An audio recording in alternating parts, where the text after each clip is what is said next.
क्या दोनों एक ही फॉर्मूले से बिलोंग कर रहे हैं क्या इससे? बोले तो दोनों का क्रिस्टल स्ट्रक्चर क्या है आपके? सेम। तो दोनों के दोनों ही क्या है? आइसोमॉर्फस। हाँ भाई, बात कर रहे थे बैक बॉन्डिंग। कहां पे था? एक केमिकल बॉन्डिंग में एक पॉइंट छूट गया था पहले, आइसोमॉर्फिज्म वाला। कौन सा था? आइसोमॉर्फिज्म। ठीक है ना? तो एक जो पेज छोड़ा वहां पर एक लाइन लिख देना हल्का सा, 10 मिनट का। आइसोमॉर्फिज्म, आइसोमॉर्फिज्म केमिकल बॉन्डिंग में सबसे लास्ट में। ठीक है ना? केमिकल बॉन्डिंग पेज छोड़ा था ना, उसमें लिख देना isomorphism. Isomorphism, isomorphism, isomorphism.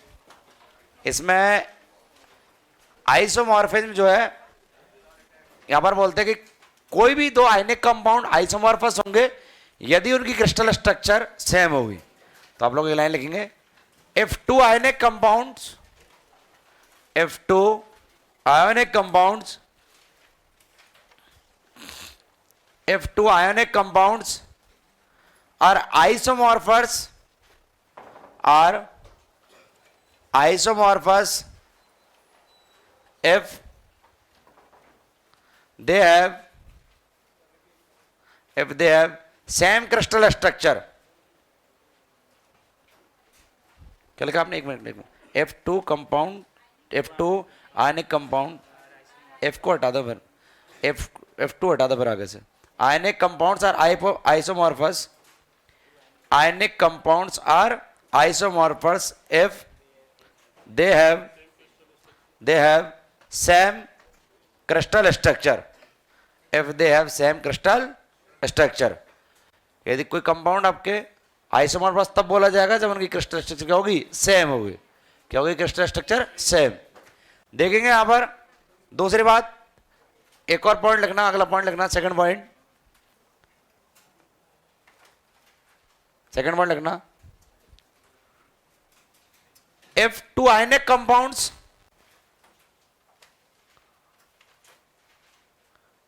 If two ionic compounds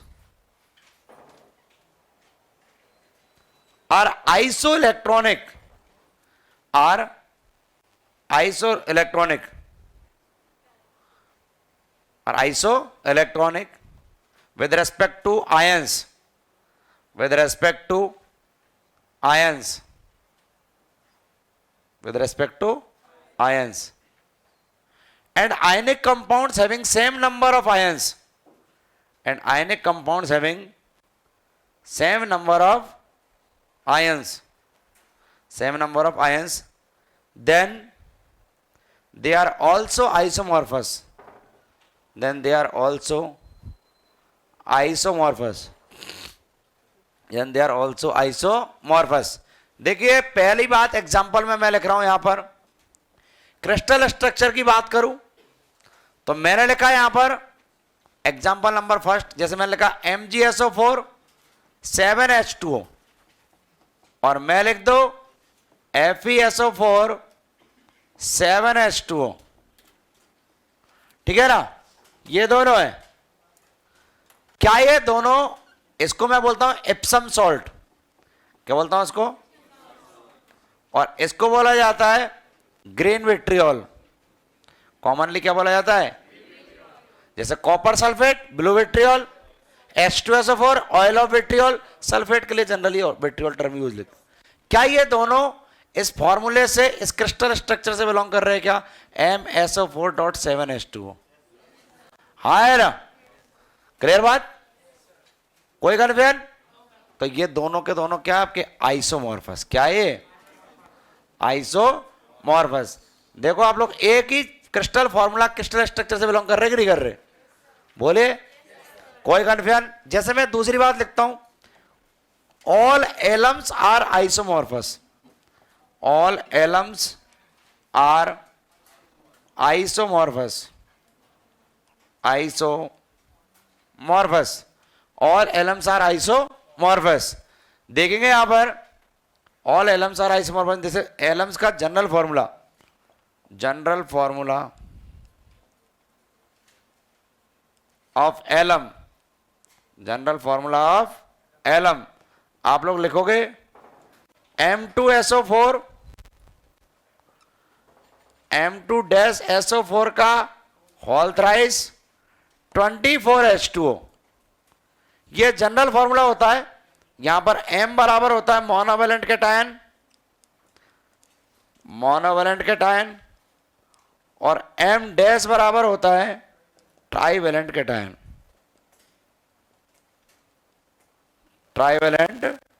cation. ठीक है, चलिए एग्जाम्पल यहां पर यदि मैं बात करूं तो देखो आपके मैंने लिखा K2SO4 Al2SO4 का होल थ्राइस 24H2O 24H2O, इसको अपन बोलते हैं पोटास एलम। क्या बोलते हैं इसको? Potash alum. ठीक है, क्या यहां पर पोटेशियम जो है वो M की जगह पर आया क्या? M+ मोनोवेलेंट कैटायन है। एल्यूमिनियम +3 है क्या? M- की जगह पर आया है, ट्राइवेलेंट कैटायन है। मैं यहां पर ये भी लिख दूं K2SO4 Cr2SO4 का होल थ्राइस 24H2O, इसको बोला था क्रोम एलम। क्या बोलते हैं इसको? क्रोम एलम बोला जाता है इसको। क्या दोनों एक ही फॉर्मूले से बिलोंग कर रहे हैं क्या इससे? बोले तो दोनों का क्रिस्टल स्ट्रक्चर क्या है आपके? सेम। तो दोनों के दोनों ही क्या है? आइसोमॉर्फस। यहां पर आयरन रख दो Cr+3 की जगह Fe+3 रख दो, आयरन एलम हो जाएगा। तो वो भी क्या है? आइसोमॉर्फस। क्या है वो भी? बात क्लियर है क्या? तो ये आपके दूसरा एग्जाम्पल हो गया। तीसरा एग्जाम्पल, जैसे मैंने लिखा NaF और MgO। अब बताइए ये कितने आयंस में ब्रेक होता है? Na+ और F- में। मानते हो इस बात को? और ये Mg2+। क्लियर बात? कोई कन्फ्यूजन? क्या दोनों में नंबर ऑफ आयन सेम है या नहीं है? अरे बोलो। और यहां पर भी इलेक्ट्रॉन 2-8, इसके कैटायन में भी कितने? 2-8। मैंने बोला था isoelectronic with respect to ions, cation के साथ और एनायन। यहां पर भी 2-8 10 इलेक्ट्रॉन और यहां पर भी। तो क्या ये दोनों NaF और MgO ये दोनों आइसोमॉर्फस है या नहीं है? क्या लिखेंगे? आइसो। ये बात समझ में आ रही है क्या? एग्जाम्पल नंबर 4, यदि मैंने लिखा CaCl2 और मैं लिखता हूं K2S। क्या लिखता हूं मैं? K2S। बताइए क्या यहां पर आयंस Ca2+, इधर क्या लिखोगे? 2Cl-, इधर 2K+ S-2, इसको लिखते हो। हाँ है ना? क्या नंबर ऑफ आयंस दोनों में बराबर है क्या? और बोलिए CaCl2 में कितने आयन है? 3 और K2S में भी 3। मानते हो इस बात को? सेम नंबर ऑफ आयन आ रहा है कि नहीं आ रहा है? अब चाहे कैटायन उठाओ चाहे एनायन उठाओ, नंबर ऑफ इलेक्ट्रॉन क्या आ रहा है? सेम। नंबर ऑफ इलेक्ट्रॉन क्या आ रहा है? सेम। ये बात क्लियर है? कोई कन्फ्यूजन? कितने लोग क्लियर है बात? तो क्या आइसोमॉर्फस की कहानी क्लियर हुई क्या? या तो क्रिस्टल फॉर्मूला सेम हो, क्रिस्टल स्ट्रक्चर सेम हो, या फिर आयंस में यानी आयनिक कंपाउंड में आयन सेम हो और आयंस क्या हो? Iso electronic. क्या हो? तो वो क्या होगा बेटा? आइसोमॉर्फस। क्या होगा वो? आइसोमॉर्फस। कोई कन्फ्यूजन? करिए नोट करिए फटाफट नोट करिए। केमिकल बॉन्डिंग में करना है सबसे लास्ट में, ठीक है ना? बात नहीं, नोट कर लो फटाफट। आगे बढ़ते बच्चों, ये तो बात होगी इसकी। और अपन बात कर रहे थे बैक बॉन्डिंग पर। किस पर बात कर रहे थे? Back bonding. ये आइसोमॉर्फस के एग्जांपल्स है, कर लोगे क्या? दो ही लाइन देखनी है, एक तो आयनिक कंपाउंड्स में नंबर ऑफ आयन सेम हो और वो आयंस कैसे हो, आइसो इलेक्ट्रॉनिक। और यदि ये नहीं हो रहा है, क्रिस्टल फॉर्मूला सेम हो, यानी कि उनका जो जनरल फॉर्मूला है उस फॉर्मूले से आपके और सारे कंपाउंड बिलोंग्स कर रहे हैं, तो वो सारे के सारे क्या है, आइसोमॉर्फस है। क्लियर, कोई कंफ्यूजन? चलिए अब बैक बॉन्डिंग, अपन ने बोला था यहां पर बैक बॉन्डिंग के बारे में, आओ समझे, ठीक है, देखिएगा और फिर गौर फरमाइएगा। बैक बॉन्डिंग, क्या बात करते हैं, बैक बॉन्डिंग, ठीक है। नेक्स्ट, बैक बॉन्डिंग के बारे में यदि आपको बात बोले तो मैंने 3 पॉइंट्स बोले होंगे। पहले एक इंट्रामॉलिक्यूलर प्रोसेस है, पाई कोऑर्डिनेट बॉन्ड बनेगा और it is a type of resonance, बोला गया था। चलिए देखिए बच्चों, यहां पर बोरॉन है और बोरॉन के पास ये वैकेंट ऑर्बिटल है, ये फ्लोरीन है, ये फ्लोरीन है और ये फ्लोरीन है, और फ्लोरीन के पास में भी ऑर्बिटल भरा हुआ है, ठीक है। ये एक लॉन पेयर की इलेक्ट्रॉन डेंसिटी है भाई, एक फ्लोरीन के पास 3 लॉन पेयर होते हैं ना, 2 ये रहे, एक की इलेक्ट्रॉन डेंसिटी ये रही। ऐसे बना दूं? बोला नहीं सर, लॉन पेयर तो ऐसे ही होते हैं, ऐसे ही होते लॉन पेयर, इलेक्ट्रॉन ऐसे भर दो ना यार, भरे तो उसमें ही होंगे ना। बोले जरूर थोड़ी हर बार नागमणि दिखाई जाए। तो यहां पर चलिए, एक के पास फिल्ड पी ऑर्बिटल है, एक के पास वैकेंट पी ऑर्बिटल है, ये फिल्ड 2p ऑर्बिटल, क्या बोलेंगे, field 2p orbital, field 2p orbital, और यहां पर क्या है, vacant 2p orbital, vacant 2p orbital. यहां पर बोरॉन बैक बॉन्डिंग के लिए यदि अपन बात बोले, हो क्यों रहा है, स्टेबिलिटी के लिए। किसके लिए, किसके लिए हो रहा है, स्टेबिलिटी के लिए। बात क्लियर है? चलिए यहां पर यदि बात करें तो ये लॉन पेयर इसको डोनेट कर दे, सिग्मा तो ऑलरेडी था ही, ये भी सिग्मा था, ये भी सिग्मा था, सिग्मा तो ऑलरेडी था ही, तो यहां पर कौन सा बॉन्ड बना, पाई, पाई कोऑर्डिनेट बॉन्ड बन गया। क्या बन गया, पाई कोऑर्डिनेट बॉन्ड। बात क्लियर है, कोई कंफ्यूजन? चलिए पाई कोऑर्डिनेट बॉन्ड बन रहा है यहां पर फिल्ड 2p ऑर्बिटल और वैकेंट 2p की साइड टू साइड ओवरलैपिंग से। किससे बन रहा है, साइड टू साइड ओवरलैपिंग से। ओवरलैपिंग जितनी ज्यादा अच्छी होगी, बैक बॉन्डिंग का स्ट्रेंथ उतना ही ज्यादा होगा, बैक बॉन्डिंग का स्ट्रेंथ उतना ही ज्यादा होगा। बॉन्ड बनाने के लिए ओवरलैपिंग के लिए साइज क्या होना चाहिए, कम।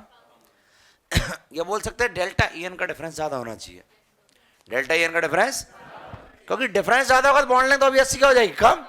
तो दोनों एटम्स क्या आएंगे, पास पास, उनके ऑर्बिटल कैसे आएंगे, पास पास, ओवरलैपिंग कर जाएंगे। क्या कर जाएंगे, क्या कर जाएंगे, ओवरलैपिंग। यहां तक की बात क्लियर, कोई कंफ्यूजन? इसको बोलते हैं आपके बैक बॉन्डिंग। क्या बोलते हैं इसको? जनरली बोला जाता है कि भाई फ्लोरीन से लॉन पेयर आप किसी को देता नहीं है, इलेक्ट्रॉन डेंसिटी देता नहीं है, लेकिन यहां पर फ्लोरीन लॉन पेयर इसको डोनेट कर रहा है। फायदा क्या हो रहा है, स्टेबिलिटी आ रही है। क्या आ रही है, मॉलिक्यूल स्टेबलाइज हो रहा है, एक एक्स्ट्रा बॉन्ड बन रहा है, नहीं बन रहा है, बोलिए। ये प्रोसेस चलता रहेगा, एक बार इस बॉन्ड, इस फ्लोरीन ने इलेक्ट्रॉन दिया, एक बार ये वाला फ्लोरीन दे देगा, एक बार ये वाला फ्लोरीन, रेजोनेंस है। क्या है ये, क्या बोलेंगे इसको, रेजोनेंस बोलेंगे। बात क्लियर है क्या, कोई कंफ्यूजन? तो ये नोट करिए पहले एक बार, कर लिया था। चलिए तो अब हेडिंग लिखेंगे, conditions of back bonding, conditions of back bonding. Heading लिखेंगे पी ब्लॉक में, conditions of back bonding. Back bonding की कंडीशन क्या है, पहली कंडीशन कि देखिए जो मार्केट में है कंडीशन, वो मैं भी बता रहा हूं, 95% 96% सवाल सॉल्व हो जाते हैं, ठीक है ना। और फिर लास्ट में फिर मैं एक ही पॉइंट बोलूंगा, सारी कंडीशन उसी में आ जाएंगी, लेकिन पहले मैं वो वाला बताना जरूरी है क्योंकि सामाजिक दबाव है, ठीक है ना। देखिए अगर पहला, ठीक है, फर्स्ट पॉइंट लिखना कंडीशंस में, one atom must belongs to, one atom must belongs to, one atom must belongs to second period,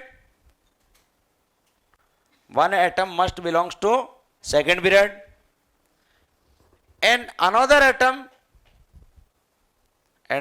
atom should be belongs to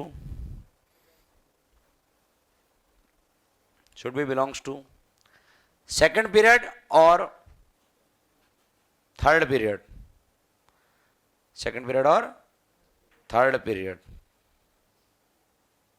ठीक है ना.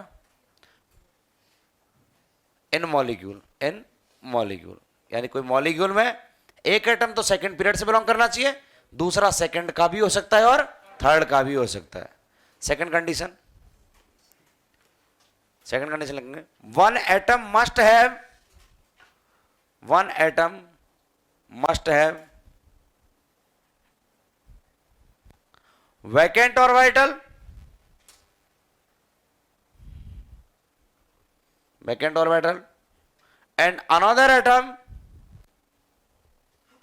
and another atom should have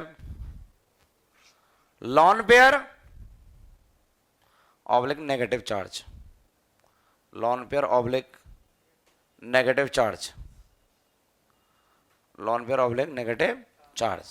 बात क्लियर है?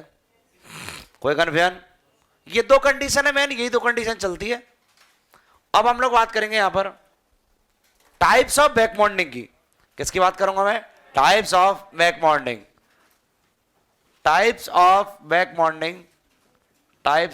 Bonding.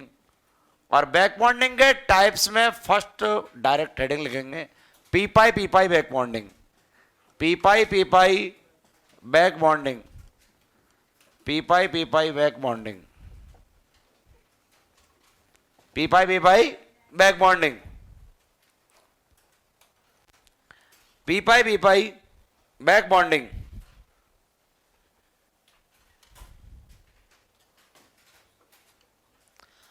अब P पाई back bonding के लिए क्या, एक एटम के पास भरा हुआ पी होना चाहिए और दूसरे एटम के पास मॉलिक्यूल में वैकेंट पी होना चाहिए. क्लियर बात? तो लिखेंगे इन molecule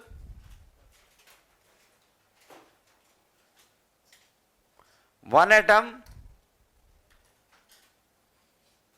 must possesses vacant p orbital.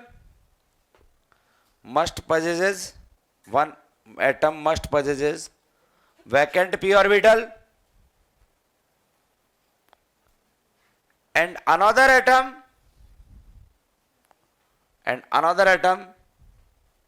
should have filled p orbital, and another atom should have filled p orbital. बात है क्लियर? कोई कन्फ्यूजन? पक्की बात? चलिए, यहां पर यही बातें हो रही है. एग्जाम्पल है आपके सामने, छाप दो उसको. ठीक है ना? कोई दिक्कत नहीं है, बिल्कुल पूछो मत. दोबारा बिल्कुल भरा हुआ पी दिख रहा है और खाली पी दिख रहा है. भरे हुए पी से इलेक्ट्रॉन डेंसिटी कहां जा रही है? खाली पी में. इसको बोलेंगे पी पाई बैक बॉन्डिंग. क्या बोलेंगे इसको? पी पाई बैक बॉन्डिंग. एग्जांपल लिख देंगे पी पाई बैक बॉन्डिंग में. ऐसे यहां पर होता क्या है कि जैसे फ्लोरीन है, ये बोरॉन के पास वैकेंट 2p था, ये फ्लोरीन ने अपना एक लोन पे डोनेट कर दिया, कोऑर्डिनेट बॉन्ड बना दिया. अब रेजोनेंस तो एक हाइपोथेटिकल फिनोमेना है ना. Back bonding is resonance and resonance is hypothetical phenomena. Clear बात? यहां पर मैं बोल रहा हूं अगली बार की स्ट्रक्चर में क्या है? फ्लोरीन, बोरॉन, फ्लोरीन, ठीक है, और उसके बाद फ्लोरीन, बोरॉन, फ्लोरीन,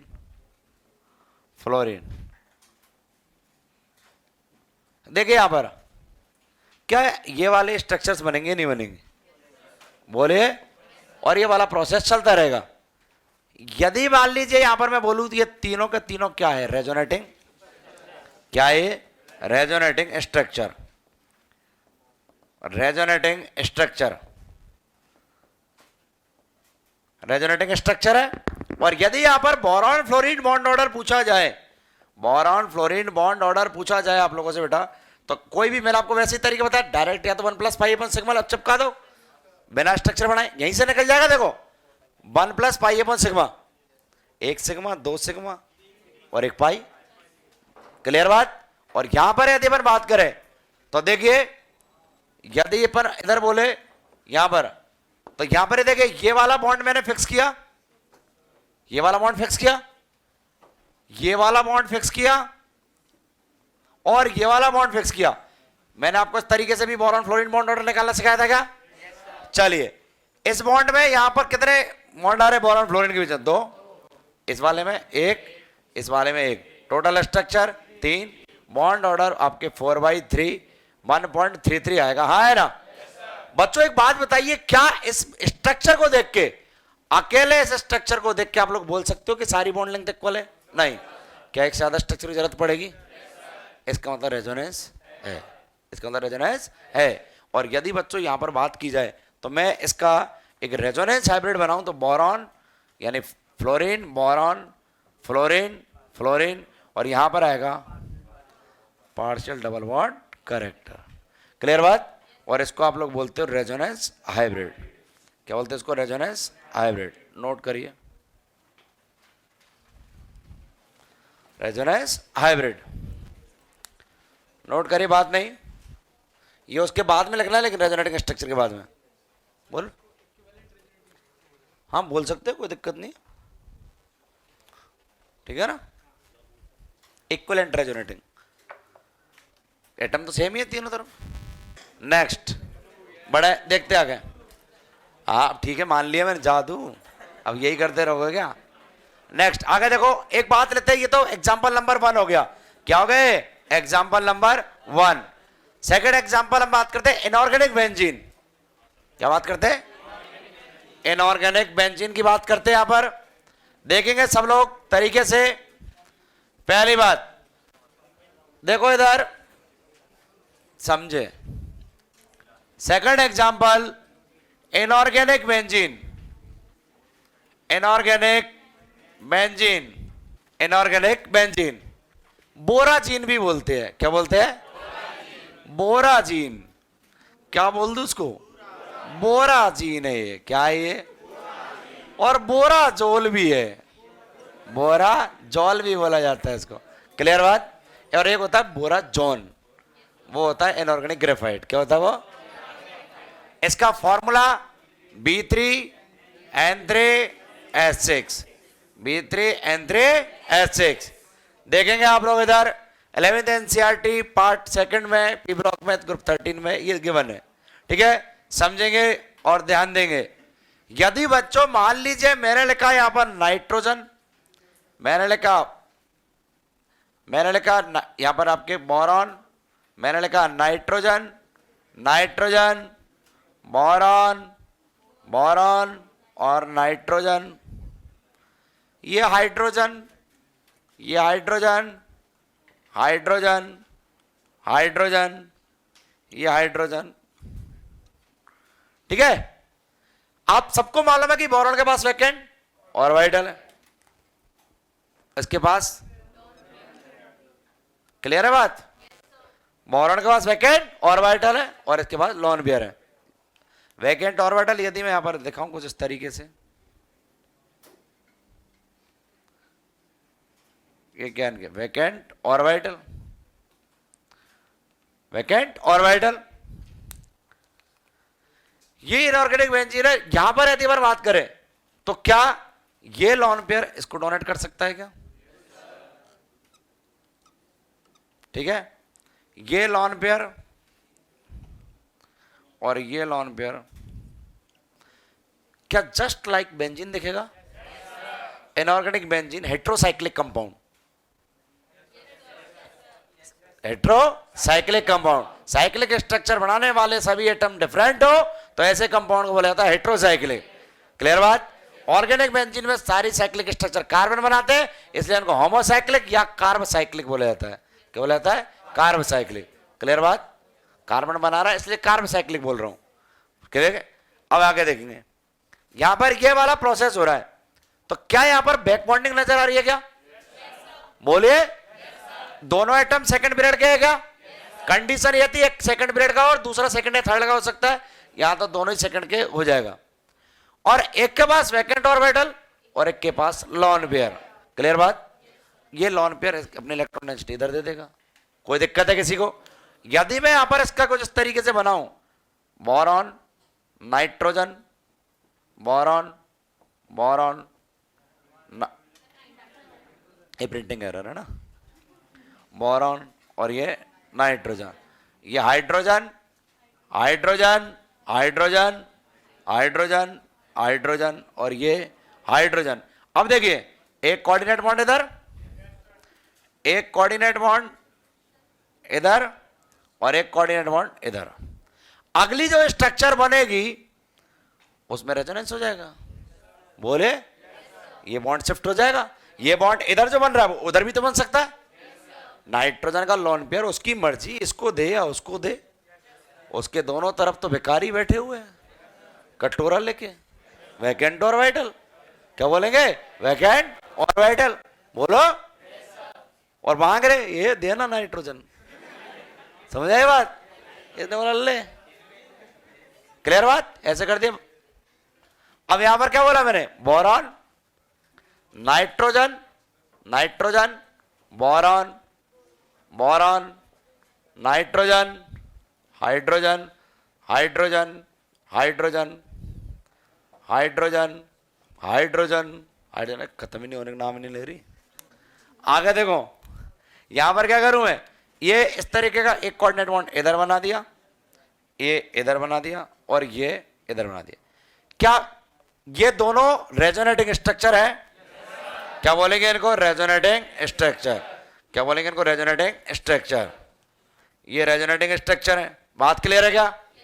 अब बताइए यहां पर क्या पी ऑर्बिटल से इलेक्ट्रॉन डेंसिटी पी ऑर्बिटल में जा रही है क्या? यहां पर फील्ड 2p और यहां वैकेंट 2p, यहां फील्ड 2p, यहां वैकेंट 2p। पी से इलेक्ट्रॉन पी में जा रहा है, पी से इलेक्ट्रॉन, अरे बोलो क्या बोलोगे? पी पाई पी पाई। क्या बोलोगे? पक्की बात? चलिए तो यहां पर ये रेजोनेटिंग स्ट्रक्चर हुआ। और यदि इसका रेजोनेंस हाइब्रिड बनाना हो तो मैं कुछ इस तरीके से एक बार और लिख देता हूं, बोरॉन, ठीक है ना,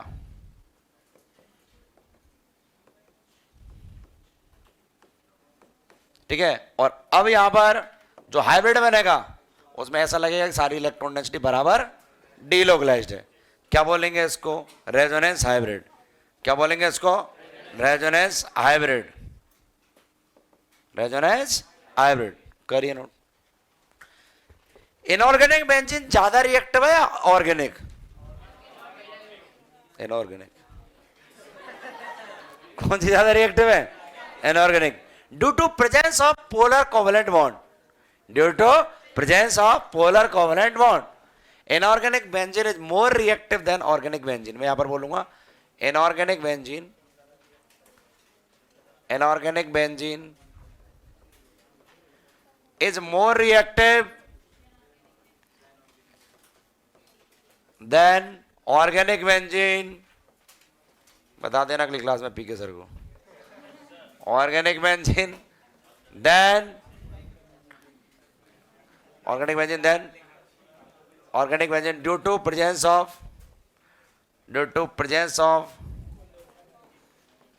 पोलर कोवेलेंट बॉन्ड,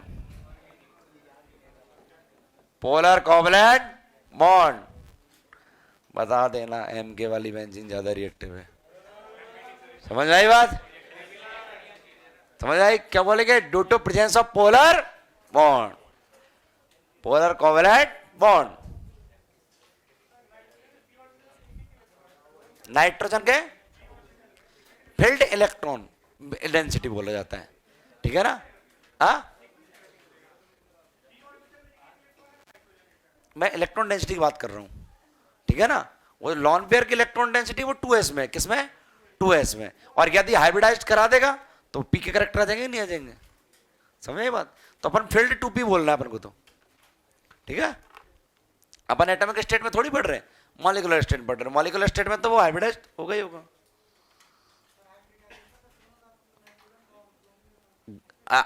sp2 दोनों का। यहां पर और मैं बातें लिख देता हूं इनऑर्गेनिक बेंजीन के बारे में, अच्छी बातें, बढ़िया बातें लिखता हूं। देखो इनऑर्गेनिक बेंजीन में यदि अपन बात करें तो आप जब भी हाइब्रिडाइजेशन निकालते हो तो कौन सा लोन पेयर काउंट करते हो, लोकलाइज या डीलोकलाइज? छापने में ध्यान मत दो, पर बताओ मेरे को, लोकलाइज या डीलोकलाइज?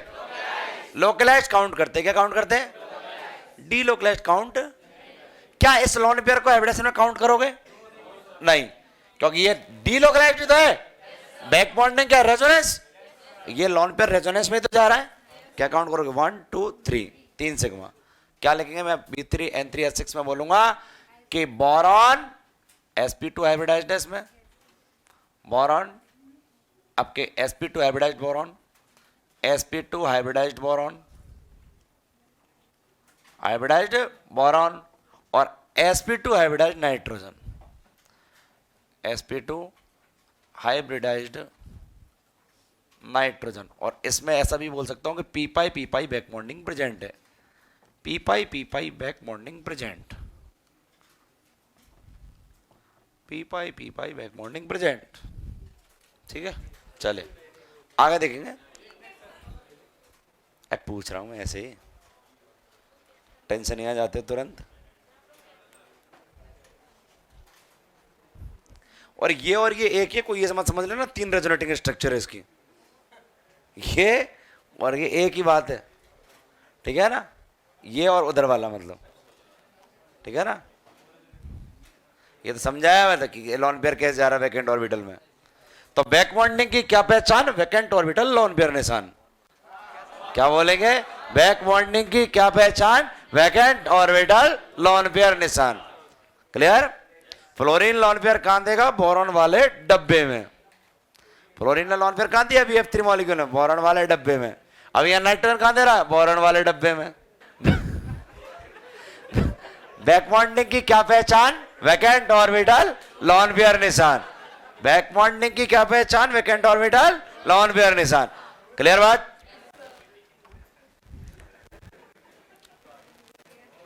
जिस दिन तू जीतेगा उस दिन मैं जीतूंगा, समझा? तू जीत जाएगा, मैं जीत जाऊंगा। हटाओ, चलिए अब भाई आगे बढ़ते हैं। और ये तो बात हुई पी पाई बैक बॉन्डिंग की। मेरे हिसाब से किसी को कन्फ्यूजन नहीं होना चाहिए। क्या होगा? एक के पास फिल्ड पी ऑर्बिटल होगा और दूसरे के पास वैकेंट पी ऑर्बिटल होगा। Is that clear? Getting my point? आज का ये है।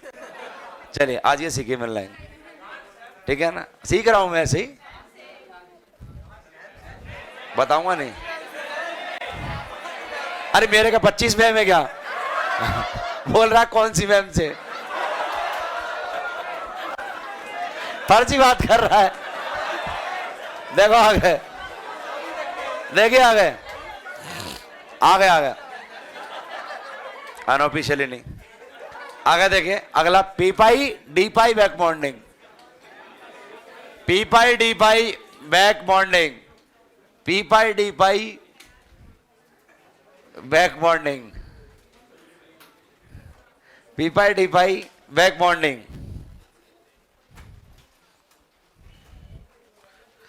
पी पाई डी पाई back bonding,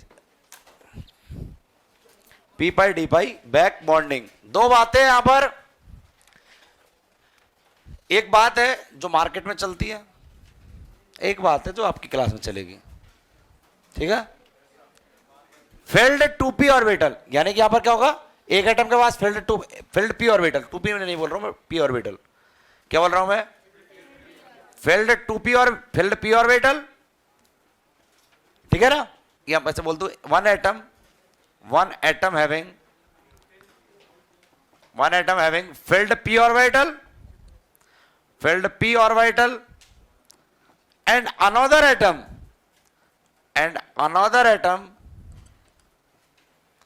having vacant d orbital, ये मार्केट में चलता है, वैकेंट डी ऑर्बिटल। ये पी पाई डी पाई के नाम पर यही कहानी चलती है और चलती आई है। क्लियर बात? कि आपके एक के पास भरा हुआ पी होना चाहिए, दूसरे के पास वैकेंट डी होना चाहिए।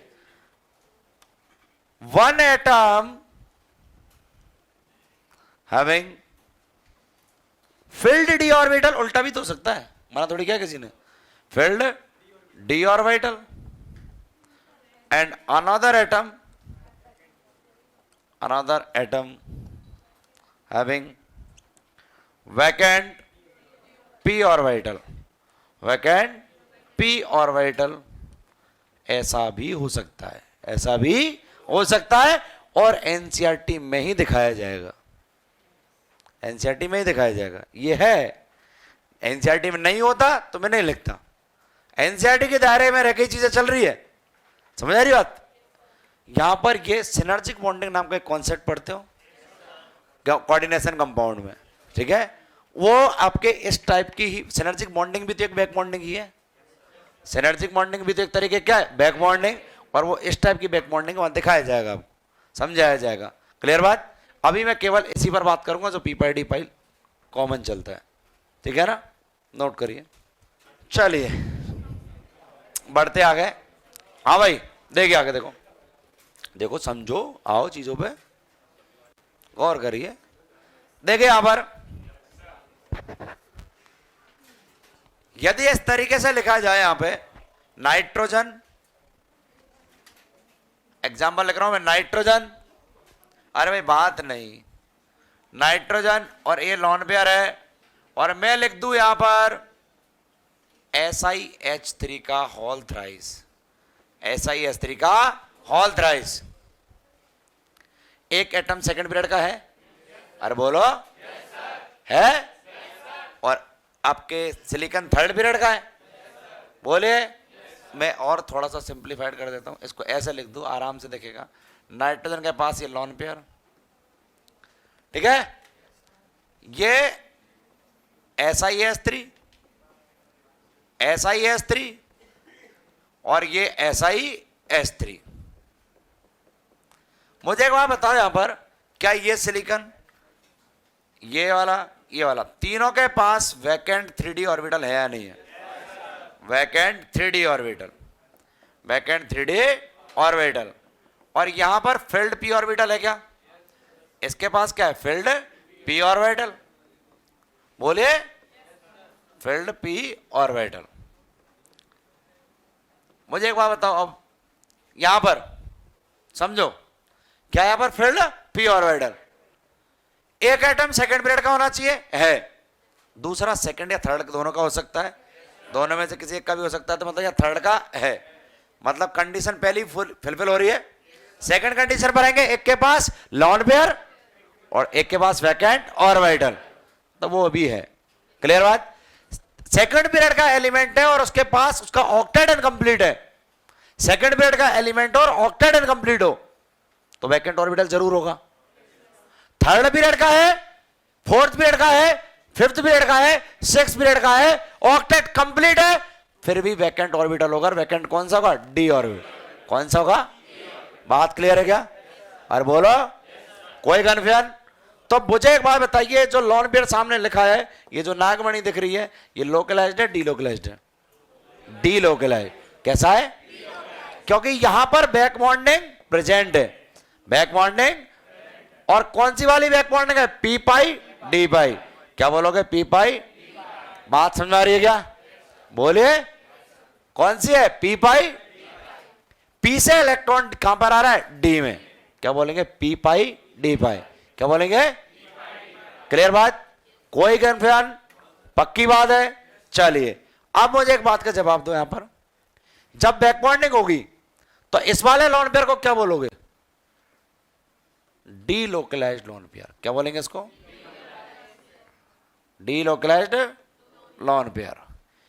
इसका मतलब इसको हाइब्रिडाइजेशन में काउंट, अपने पास एक सिग्मा, दो सिग्मा, तीन सिग्मा, ये लॉन पेयर अपने कोई काम का नहीं, तो यहां पर नाइट्रोजन लिखेंगे SiH3, हाइब्रिडाइजेशन ये हो जाएगा, sp2 हो जाएगा, नहीं हो जाएगा हाइब्रिडाइजेशन, और ये SiH3, और यहां पर बोला जाए तो ये आएंगे पार्शियल डबल बॉन्ड कैरेक्टर, और यहां पर क्या बोलोगे, sp2 हाइब्रिडाइज्ड नाइट्रोजन, क्या बोलोगे, sp2 हाइब्रिडाइज्ड नाइट्रोजन, ठीक है ना। ट्राइगोनल प्लेनर, क्या बोलेंगे, ट्राइगोनल, ट्राइगोनल प्लेनर। बच्चों बात क्लियर, बताइए, बोलो 3 SI3 ग्रुप है या नहीं है, अरे बोलो ना यार। और लॉन पेयर की इलेक्ट्रॉन, लॉन पेयर तो है ही नहीं, अब लॉन पेयर तो डीलोकलाइज्ड हो रहा है ना, और लॉन पेयर डीलोकलाइज्ड होकर क्या बना रहा है, पाई बॉन्ड, क्या बना रहा है, क्या बन रहा है, पाई बॉन्ड। और वो पाई बॉन्ड इक्वली डिस्ट्रीब्यूट है या नहीं है, क्योंकि वो पाई बॉन्ड इसके वैकेंट 3D में भी जाएगा, और वो पाई इलेक्ट्रॉन एक बार इसके में भी जाएगा, और वो पाई बॉन्ड एक बार इसके वैकेंट 3D में भी। बच्चों बात समझ में आ रही है सबको, कोई कन्फ्यूजन। तो यदि NSiS3 का होल थ्राइस बोला जाए और आपसे पूछा जाए तो इसका हाइब्रिडाइजेशन क्या बताओगे, sp2, क्या बताएंगे। आप कभी ये काउंट नहीं करेंगे sigma bond plus lone pair, इसलिए मैंने आपको वहां पर लिखाया था हाइब्रिडाइजेशन में sigma bond plus localised lone pair, क्या बोला था, ये लोकलाइज्ड है डीलोकलाइज्ड है, तो डीलोकलाइज्ड हम काउंट नहीं करेंगे। क्लियर बात, कितने लोगों को क्लियर है, नोट करिए, बिल्कुल 100%।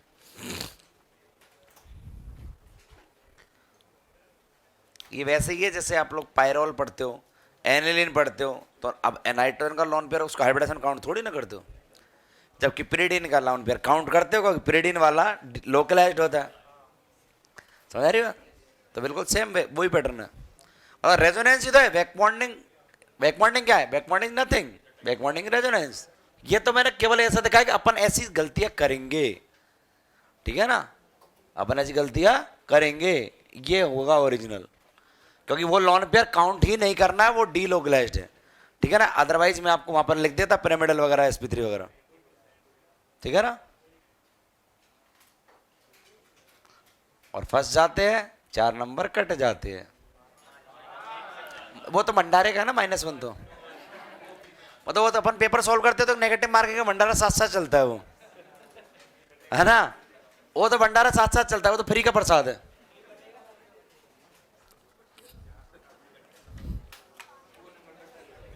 हाँ भाई, तो ये टाइप्स है। और सवाल पर आते हैं, एक सवाल करेंगे पहले टाइप का सवाल, डन, सवाल करो, फिर सवाल लिखिए,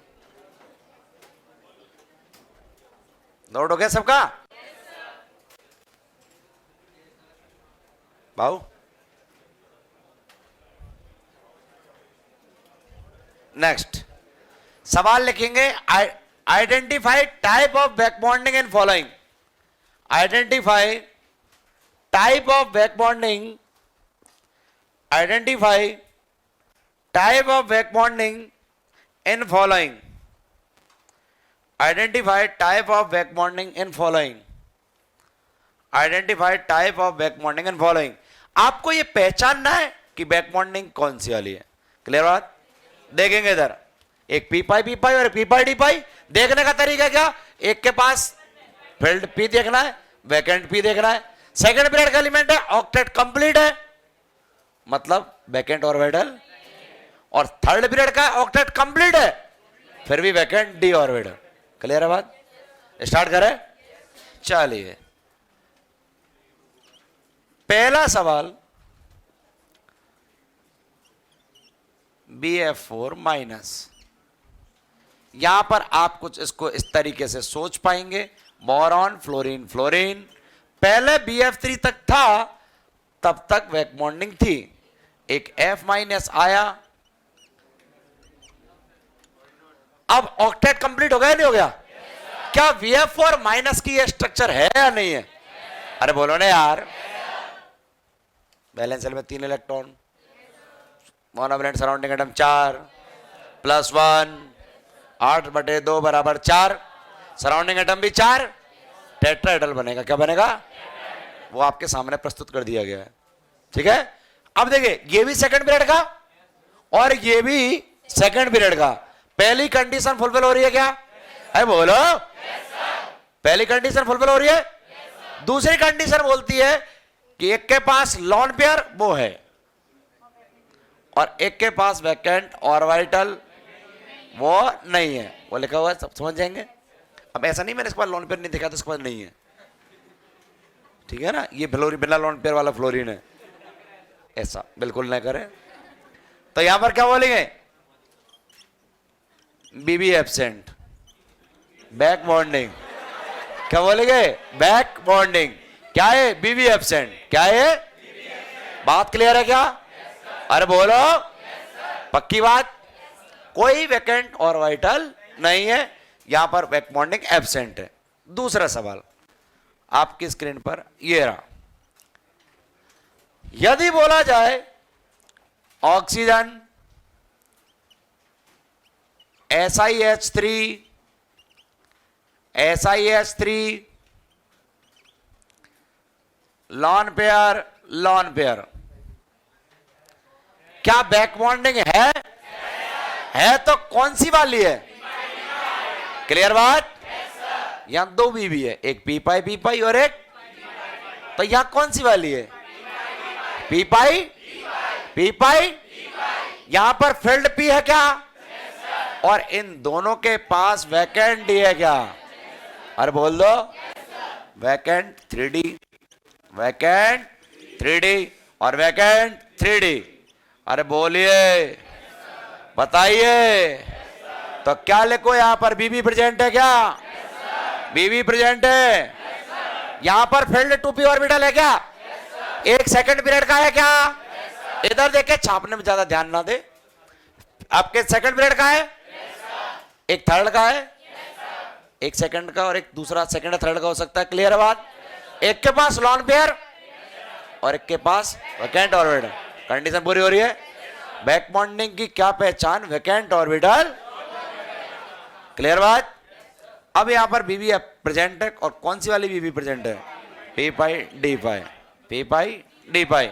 आगे देखेंगे अगला सवाल, यहां पर अगला सवाल, थर्ड नंबर सवाल, मैंने लिखा BCl3, क्या लिखा मैंने, BCl3, Cl बोरॉन क्लोरीन, हाँ भाई बताइए, क्या सेकंड पीरियड का है क्या, मानते हो इस बात को, और क्या ये थर्ड पीरियड का है क्या, ये भी थर्ड का है, ये भी थर्ड का है क्या, अब एक सेकंड का और एक थर्ड का पहली कंडीशन फुलफिल है क्या, इसके पास इसका जो बोरॉन है, इसका ऑक्टेट कंप्लीट है या इनकम्प्लीट है, अरे बोलो, बोरॉन का ऑक्टेट इनकम्प्लीट, और यदि बोरॉन का ऑक्टेट इनकम्प्लीट है तो इसके पास वैकेंट ऑर्बिटल है, मानते हो, बोल लो, वैकेंट ऑर्बिटल तो सर इसके पास में भी है 3D, सुनिए, let me finish first, chlorine के पास लॉन पेयर है ना, और वैकेंट ऑर्बिटल भी है, वो क्या यूज करे, वो यूज करेगा सामने वाले को देखेगा, किसको देखेगा, सामने वाले को, और वहां पर इसको देखा बोरॉन को, क्लियर, किसको देखा, बोरॉन को, और इसको देख के अपना मन बदल लिया इसने, क्लियर बात, इधर वैकेंट ऑर्बिटल था, थोड़ी दया आ गई और क्या यूज किया, लॉन पेयर, क्या यूज किया, पक्की बात है क्या, तो यहां पर इसके पास वैकेंट 2p और इसके पास, यहां पर बोल दूंगा वैकेंट 2p है इसके पास, तो इसके पास क्या, वैकेंट 2p, और यहां क्या है, फील्ड 3p,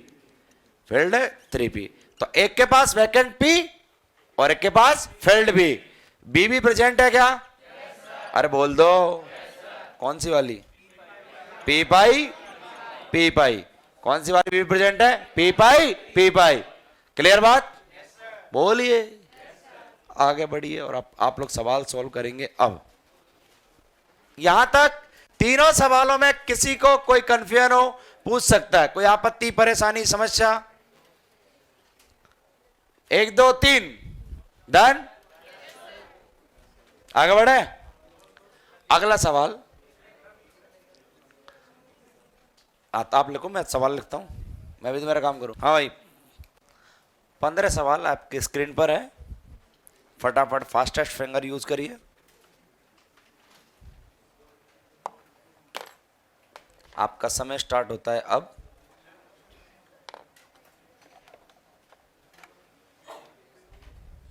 आपको कोई लाइफ लाइन यूज नहीं करनी है, बोलिए, सॉल्व करिए, बगल वाले के भरोसे नहीं बैठना है। बैक बॉन्डिंग कराने के लिए वही वैकेंट, फिर उसको लॉन पेयर कौन देगा?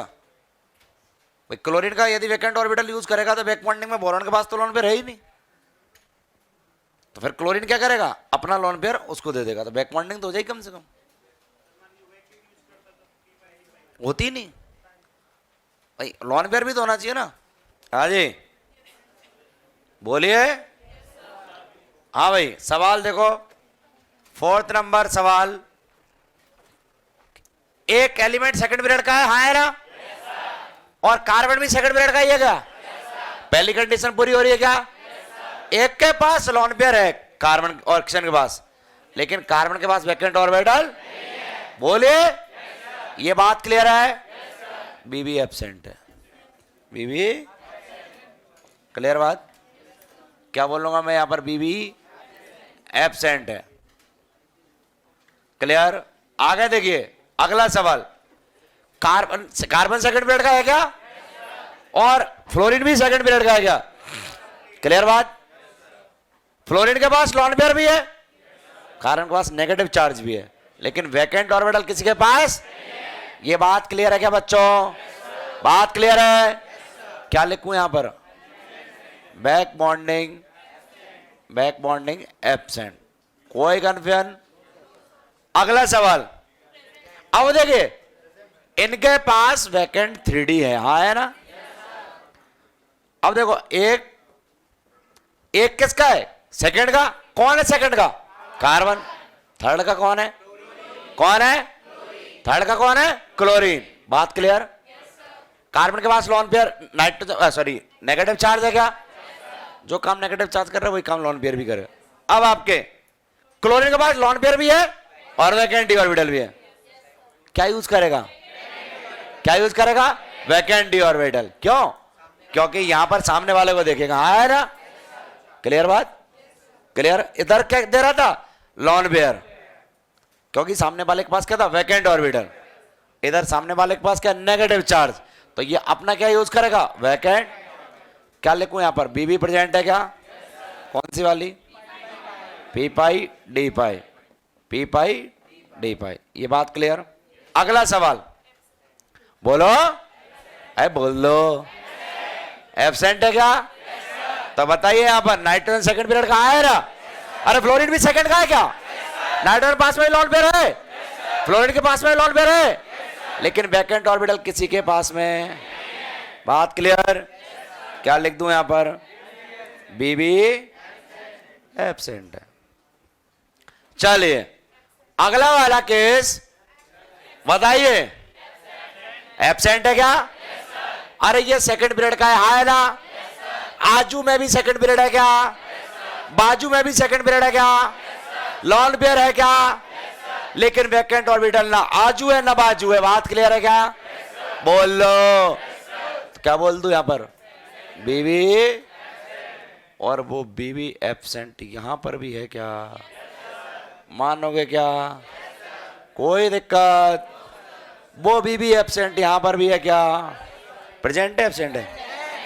बोले प्रेजेंट। पक्का? गलत। कम से कम 1 सेकंड का होना जरूरी है। एक एलिमेंट सेकंड पीरियड का होना, या दोनों ही थर्ड के हैं। और 3p में पाई बॉन्ड की स्ट्रेंथ बहुत ही कम होती। याद आ रहा है क्या? कुछ याद आई पुरानी बातें कि आप बोला था कि थर्ड के मध्य पाई बॉन्ड बहुत वीक बनता है। याद आया? क्या लिखूंगा? Back bonding absent. इधर वाले में भी, क्योंकि फास्फोरस दोनों ही थर्ड के है नहीं है, इसलिए बोला कम से कम एक एलिमेंट तो सेकंड पीरियड का होना चाहिए। एक एलिमेंट तो सेकंड पीरियड का होना चाहिए। अगला सेकंड का वैकेंट ऑर्बिटल नहीं है, क्या लिखेंगे? बीबी एब्सेंट। बीबी है लेकिन एब्सेंट है। यहां पर बात करेंगे, क्या बोलेंगे? प्रेजेंट है। क्या है? प्रेजेंट। क्या बोलेंगे? बताइए यहां पर सिलिकॉन के पास वैकेंट डी है क्या? क्या लिखूंगा? Vacant D. वैकेंट और इसके बाद लॉन पेयर है 1 सेकंड का, ठीक है, क्लियर बात। क्या बोलूंगा, बैक बॉन्डिंग प्रेजेंट, और कौन सी वाली है, पी पाई डी पाई, पी पाई डी पाई। ये वाला बैक बॉन्डिंग है या नहीं है, बैक बॉन्डिंग है, सेकंड का, सेकंड का। ऑक्टेट इनकम्प्लीट है क्या, बोलिए, बोलो। और इसके पास लोन पेयर है, क्या लिखूंगा, बैक बॉन्डिंग प्रेजेंट है और पी पाई है। बच्चों बात क्लियर है क्या। 1 से लेकर 15 तक किसी भी सवाल में किसी को कोई कंफ्यूजन हो पूछ सकता है। 8th वाले में बेटा सेकंड, हाँ बोल, तो मैं बैक बॉन्डिंग बात कर रहा हूं, बैक बॉन्डिंग। रेजोनेंस, रेजोनेंस हो रहा है, सुनिए पूरी बात, जरूरी नहीं बैक बॉन्डिंग हो, ठीक है ना। बैक बॉन्डिंग में वैकेंट ऑर्बिटल का होना जरूरी है, ठीक है ना। यहां तो पाई के इससे तो ये करा देगा यूं, क्लियर बात। मैं बोल रहा हूं बैक बॉन्डिंग होने के लिए एक वैकेंट ऑर्बिटल का होना तो मस्ट है। Back bonding is type of resonance, but resonance is not type of, clear बात। बैक बॉन्डिंग के तो और भी कंडीशन हो सकती, सॉरी रेजोनेंस की तो और भी कंडीशन हो सकती है। रेजोनेंस तो मैंने तेरे को बिना सिग्मा पाई के भी सिखाया था, याद कर, बिना पाई के भी रेजोनेंस सिखाया था, नहीं सिखाया था। चलिए क्या क्लियर है बात, कोई डाउट किसी को, किसी को कोई आपत्ति परेशानी 15 तक सवालों में ईमानदारी से बोल देना, कसम है गंगा मैया झूठ मत बोलना, बोले 10th वाला, ये 3rd पीरियड का, ये भी 3rd पीरियड का। और कंडीशन क्या कहती है, कम से कम एक एटम 2nd पीरियड का होना चाहिए। और क्यों होना चाहिए, क्योंकि 2nd पीरियड वाले पर यदि लॉन पेयर होगा ना, क्लियर बात, 2nd पीरियड वाले लॉन पेयर हो तो वो आपके इजिली डोनेट कर देगा, क्या कर देगा, इजिली लॉन पेयर का रिपल्सन क्या लगेगा, ज्यादा, क्या लगेगा, ज्यादा, फटाक से डोनेट कर देगा सेकंड। इसलिए ज्यादातर प्रेफर किया जाता है कि डोनर जो होता है वो 2nd पीरियड का रखते हैं, किसका रखते हैं, 2nd पीरियड का, क्लियर बात। कितने लोग क्लियर है पॉइंट, कोई दिक्कत, कोई कन्फ्यूजन। चलिए बताया मैंने, बिना पाई के भी F minus HF symmetrical hydrogen bonding, याद आया, ठीक है, अभी बताया था, बढ़ते आगे। चलिए आगे सवालों पर आते हैं। हेडिंग लिखेंगे application of back bonding, application of back bonding,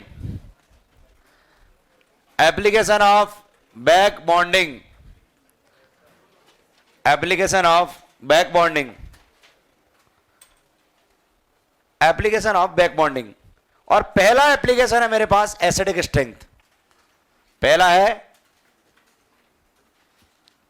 acidic strength, acidic strength. देखिए भाई यहां पर यदि एसिडिक स्ट्रेंथ की बात करें तो मैंने लिखा CHF3 और एक मैं लिखता हूं CHCl3, ठीक है ना। कौन ज्यादा एसिडिक है, कौन ज्यादा एसिडिक है, CH, क्लियर बात। देखेंगे यहां पर से H हटाया, मैंने आपको एक बात बोल रखी थी पहले, याद कर लो, कॉन्जुगेट बेस बना लेना, क्या बना लेना, और कॉन्जुगेट बेस बनाया तो ये CF3 माइनस बना, और यहां से H प्लस हटाया तो क्या बना, C माइनस Cl और Cl और ये Cl बना था, क्यों नहीं बना था, अरे बोल तो लो, साथ साथ छाप रहे हो, भाग जाएगा बोर्ड खोल, यहां से निकल जाएगा इधर, गजब करते हो पांडे जी। ये कौन है, conjugate base, not chemical bonding, और ये कॉन्जुगेट बेस, क्लियर बात। अब बताइए यहां पर कॉन्जुगेट बेस में माइनस आई, फ्लोरीन के माइनस आई से स्टेबल हो रहा है, किससे, फ्लोरीन के माइनस आई से, क्लियर बात। और यहां पर बैक बॉन्डिंग से, और back bonding is type of resonance and resonance is dominant over inductive effect. है ना? पक्की बात है क्या? समझ में आ रही बात? तो बताइए यहां पर मैं ऐसा लिख दूं क्या, conjugate base, conjugate base stabilised by, या ऐसा पहले ऐसा लिख दूं बैक बॉन्डिंग एब्सेंट। क्या लिख दूं? Back bonding absent, back bonding absent, और यहां पर back bonding present, back bonding present. यहां पर बोला जाएगा conjugate base stabilised by -I of fluorine. बात clear? Conjugate base, conjugate base stabilised by गजब बैक बॉन्डिंग, बैक बॉन्डिंग, ठीक है ना? और बैक बॉन्डिंग तरह का रेजोनेंस है, यानी कि यहां पर मैं बोलूंगा conjugate base less stable, conjugate base less stable होगा यहां पर, और यहां पर conjugate base more stable, conjugate base more stable, ठीक है? और यहां पर यदि बात की जाए तो जिसका कॉन्जुगेट बेस ज्यादा स्टेबल होगा वो ज्यादा एसिडिक, और जिसका कॉन्जुगेट बेस कम स्टेबल वो कम एसिडिक। क्या लिखूंगा? Less acidic. क्या इसके के की वैल्यू भी कम आएगी क्या? और पी के ए ज्यादा आएगा क्या? मानते हो इस बात को? बोले। और यहां पर मोर एसिडिक, मोर एसिडिक, और के ए मोर। क्लियर बात? पीके क्या जाएगा इधर? कम।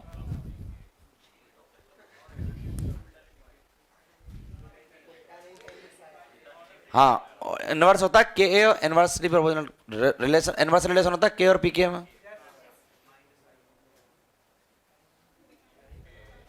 माइनस लॉग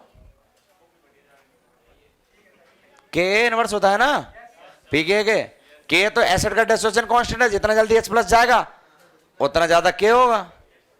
जितना जल्दी डिसोसिएट हो रहा है तो के की वैल्यू इक्विलिब्रियम कांस्टेंट बढ़ेगा नहीं बढ़ेगा?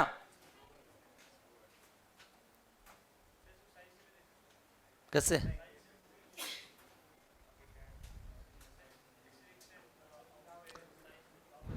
मैंने कब बोला था? जब मैंने एक बात बोली थी कि मैंने बोला कि एनायन की जब भी स्टेबिलिटी की बात आए तो आप ये चेक करेंगे कि जो कॉन्जुगेट बेस बन रहा है उसमें एनायन पर जो नेगेटिव चार्ज है वो डिफरेंट एटम पर आ रहा है, और वो डिफरेंट एटम सेम पीरियड से बिलोंग करते हैं तो EN से, सेम ग्रुप से बिलोंग करते हैं साइज से, या नेगेटिव चार्ज सेम एटम पर आ रहा है। फिर मैंने बोला था माही सॉल्व करेगा। कौन सॉल्व करेगा? Mesomeric hyper inductive. समझ आ रही बात? क्लियर? तो यहां रेजोनेंस चल रहा है। क्यों चल रहा है रेजोनेंस? जब नेगेटिव चार्ज सेम एटम पर आता है ना तो इफेक्ट लगते हैं इलेक्ट्रॉनिक इफेक्ट। वो इंडक्टिव इफेक्ट हो सकता है, वो हाइपर कॉन्जुगेशन हो सकता है, वो आपके रेजोनेंस इफेक्ट हो सकता है। बाकी चीजें पढ़ेंगे नेक्स्ट टर्न पे। आज के लिए इतना ही है। पेटीज वेटीज छोटी बात है, कभी भी खिला। समोसा बड़ा होता होगा पेटीज से।